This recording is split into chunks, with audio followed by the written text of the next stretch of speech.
నమస్తే అండి, welcome to modern poet Madhuri's kitchen. ఎండావకాయలో సెకండ్ పార్ట్. 5 days అయిపోయిన తర్వాత ప్రాసెస్ మొత్తం చూసేయండి. ఇలా మొదటి రోజు 5 days బిఫోర్ ఇలా ఆవకాయ మొత్తం ఇలా జాడీలో పెట్టుకుని మూడో రోజు తర్వాత ఒకసారి కలుపుకోవాలి. పూర్తిగా 5 రోజులకి ఇలా ఊరిపోతుంది అన్నమాట. చూసారు కదా, మధ్యలో 3 రోజులకి ఒకసారి కలుపుకోవాలి. కానీ 5 రోజులకి ఇలా ఓటంతా మొత్తం బెల్లము, ఆవపిండి, నూనె, కారం, ఉప్పు అన్నీ కలిపి ఇలా పొడవుగా చీల్చుకున్న ముక్కల్ని 5 days ఊరనివ్వాలి. ఎప్పుడైతే 5 days ఊరిన తర్వాత వీటిని ముక్కలన్నిటిని కూడా వేరే బేసిన్లోకి షిఫ్ట్ చేసుకుని ఓట మాత్రం జాడీలో ఉంచేసుకుని ఒక్కొక్కటిగా తీసుకుంటూ నెమ్మదిగా క్లీన్ చేసుకోవాలన్నమాట. ముక్కల్ని ఇలా ఓటంతా ఇలా ఊడ్చేసుకున్నట్టు తీసుకోవాలి. ఇది కాస్త ఓపికగా చేసుకోవాలి. ఒక అరగంట పని అనమాట. ఇలా ఒక్కొక్కటిగా తీసుకుంటూ ఈ ఓటంతా జాడీలో ఉండేటట్టుగా చేసుకోవాలి. ఎందుకు ఇలా పొడవు ముక్కలుగా కోసుకున్నాము, ముందే చిన్న ముక్కలు కట్ చేసుకోవచ్చు కదా అంటే ఇందుకేనండి. చిన్న ముక్కలు అయితే ఒక్కొక్కటిగా మరీ ఇలా పిండటం కష్టం కదా. ప్లస్ ఎండేటప్పుడు కూడా చిన్న ముక్కలు అయితే ఏమవుతుందంటే బాగా డ్రై అయిపోయే కొద్దీ ఆ ముక్కలు అలా తిరుచుట్టుపోయినట్లు అయిపోతాయి. ఇలా మొత్తం ముక్కలన్నీ ఇలా చేసేసుకుని ఒక ఎండలో ఒక 3 రోజులు 4 రోజులు ఎండబెట్టుకోవాలి. ముక్కలకు సపరేట్గా, ఓట సపరేట్గా ఒక 2 రోజులు ఇలా ఓపెన్ చేసి 2 days ఇలా బోర్లించి ఎండబెట్టుకోవాలి. అప్పుడు ముక్క కూడా పూర్తిగా ఎండిపోతుంది అన్నమాట. ఈ ఎండవకాయ గుర్తుంచుకోండి, పూర్తిగా ఎండలు బాగా ఉండేటప్పుడు మాత్రమే పెట్టుకోవాలి. చూసారా, ఇలా ఎక్కడైనా ఉంటే ఇలా ఊడ్చేసుకోండి. మధ్యలో ఇలా ఊడ్చేసుకుంటే, ఎందుకంటే ముక్కను ఎప్పుడైతే ఉన్నదో ముక్క నల్లబడిపోతుంది అన్నమాట.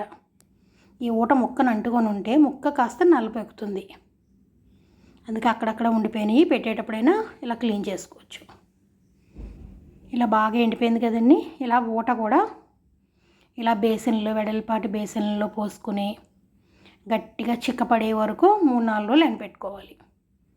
బాగా ఎండలు వచ్చే కాలంలోనే పెట్టుకోండి. నాకైతే మటుకి ఈ సీజన్లో కాస్త ఎండలు ఇబ్బంది పెట్టి, అందుకే మీకు వీడియో డిలే అయ్యింది. లేదంటే 5 days గ్యాప్లో పోస్ట్ చేసేదాన్ని. చూసారా, ఇలా మొత్తం 3 రోజులు ఎండబెట్టేసుకోవాలి. 3 రోజులు బోర్లించి 3 రోజులు వెళ్ళకి ఇలా ముక్కలు ఇలా ఎండిపోవాలన్నమాట. దళసరిగా ఉన్న ముక్కలు చూసారా పలచగా ఎలా ఎండిపోయినాయో. ఇలా ఎండిపోయినప్పుడు మీకు కావాల్సిన సైజుల్లో ఒక ముక్కని 4-5 ముక్కలుగా కట్ చేసుకోవాలి. ఈ ముక్కల్ని పిల్లలకు దూరంగా ఉంచండి, ఎందుకంటే సగానికి సగం ఖాళీ అయిపోతాయి ముక్కలు.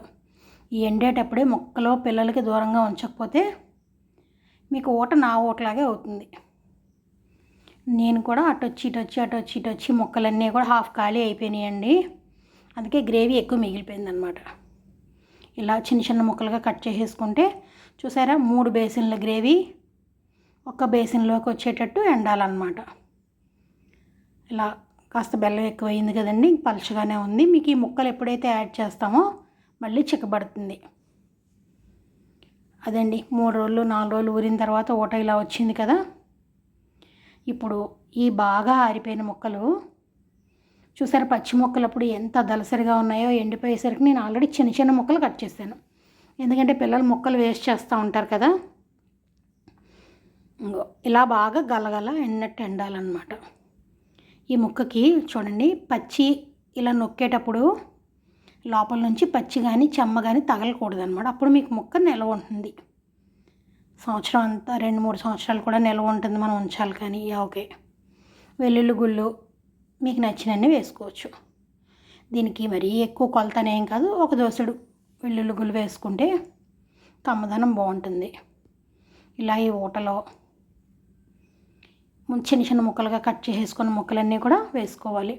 ఎందుకు పొడవు ముక్కలు కట్ చేసాము, ఇప్పుడు చిన్న ముక్కలు మళ్ళీ ఎందుకు కట్ చేస్తున్నాము, మొదటే చిన్న ముక్కలు కట్ చేసుకోవచ్చు కదా అంటే, మొదటే చిన్న ముక్కలు ఎప్పుడైతే కట్ చేస్తామో ఎండబెట్టేటప్పుడు ఎత్తిపెట్టేసుకునేటప్పుడు మనకి ఇబ్బంది అవుతుంది. పైగా చిన్న ముక్కలు కట్ చేసుకునేటప్పుడు చిన్న ముక్కలు ఇలా రౌండ్గా అయిపోతాయి.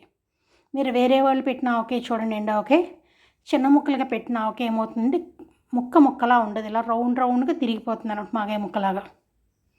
అది ఆ డిఫరెన్స్ కోసం ఇలా పెద్ద ముక్కలు కట్ చేస్తారు. ఇప్పుడు ఇలా కాస్త పలచగా ఉందండి.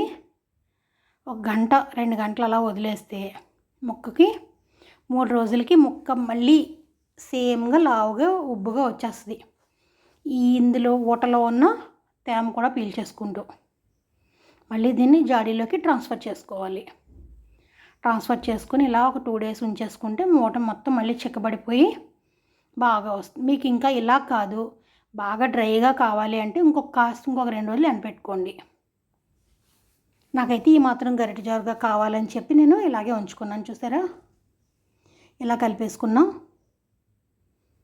ఇప్పుడు మీరు కాస్త నూనె కూడా కావాలంటే వేసుకోండి. నాకైతే 1/4 కిలో నూనె సరిపోతుందండి, అంతకుమించి నూనె అక్కర్లేదు. ఇలా ఒక రోజంతా వదిలేసేస్తే నెక్స్ట్ డేకి బాగా ఊరిపోతుంది. ముక్క కూడా కాస్త మెత్తబడి ఇలా ఉంచేసుకుంటే నెక్స్ట్ డేకి చూడండి అప్పుడే చిక్కబడింది, కాస్త ముక్క కూడా మారింది. చూసారా, ఒక 3 రోజులకి మీకు బాగా నచ్చి ఎండాకే రెడీ అయిపోతుంది. మీకు ఇంకా కాస్త చిక్కగా కావాలి అంటే ఇంకొక 2 రోజులు ఎండలో పెట్టుకోండి. గమనించండి, ఈ ఆవకాయకి ఎండలు బాగా ఉండేటప్పుడే పెట్టుకోండి. లేదు అంటే ఎండ పెట్టక్కర లేకుండా తీపావకాయ పెట్టే విధానం కూడా నా దగ్గర ఉంది, కామెంట్ బాక్స్లో పెడతాను. అది కూడా చూసి ఎండబెట్టక్కర లేకుండా కూడా సేమ్ ప్రాసెస్ సేమ్ టేస్ట్తో పెట్టుకోవచ్చు మనం. ఇలా ఎండావకాయ అంటే సింబాలిక్ పెద్ద ముక్కలు ఇలా ఎండబెట్టుకునే ఆవకాయ ఎండావకాయ. నచ్చితే తప్పకుండా లైక్ చేసి షేర్ చేయడం మాత్రం మర్చిపోవద్దు. మోడర్న్ పోయి